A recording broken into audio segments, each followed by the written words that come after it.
বাংলাদেশের জনগণ ঐক্যবদ্ধ হয়ে আপনাকে চেয়ার থেকে নামিয়ে দেবে ইনশাআল্লাহ।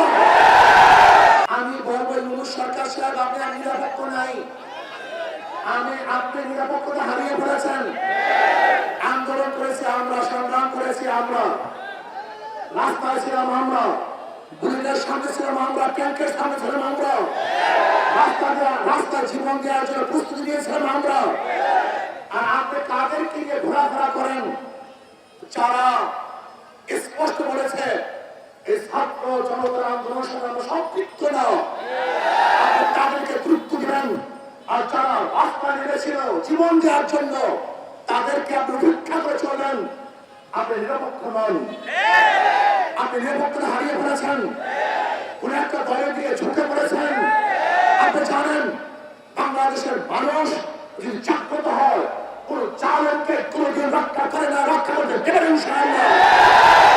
আমি স্পষ্ট ভাষা বলে দিতে চাই, বাংলাদেশের প্রত্যেকটা শিক্ষা প্রতিষ্ঠানে কওমি মাদ্রাসা সহ যে সমস্ত আলেমরা সহিহ আকীদা বিশ্বাসী, সহিহ শুদ্ধভাবে কোরআন তেলাওয়াত করতে পারে এরকম শিক্ষককে নিয়োগ দিতে হবে।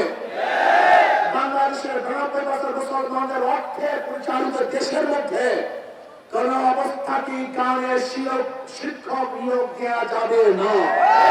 এই প্রজ্ঞাপন বাতিল করবেন। যদি এরপর দুঃসাহস দেখান, যদি বাংলাদেশের প্রাইমারি লেভেলে আপনি গানের শিক্ষক দেওয়ার দুঃসাহস দেখান, তাহলে বাংলাদেশের জনগণ ঐক্যবদ্ধ হয়ে আপনাকে চেয়ার থেকে নামিয়ে দেবে ইনশাআল্লাহ। আপনি চ্যালেঞ্জ দিতে পারেন আমাদের থেকে, আমরা চ্যালেঞ্জ দিলাম।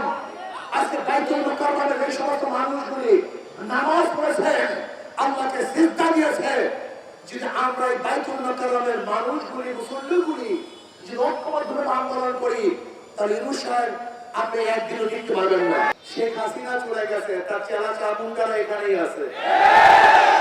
সেখানে শেখ হাসিনা চলে গেছে, তার আদর্শ নীতি বাস্তবায়নের জন্য তার দোসররা এখন খাপটি মেরে বাংলাদেশের বিভিন্ন স্থানে বসে আছে।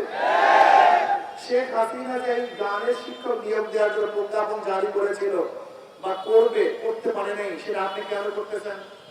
কার ইঙ্গিতে গানের শিক্ষক নিয়োগ দেবেন? এটা কি জাতীয় কোনো শিক্ষা? গান কি আমাদের বাংলাদেশের জাতীয় কোনো শিক্ষা?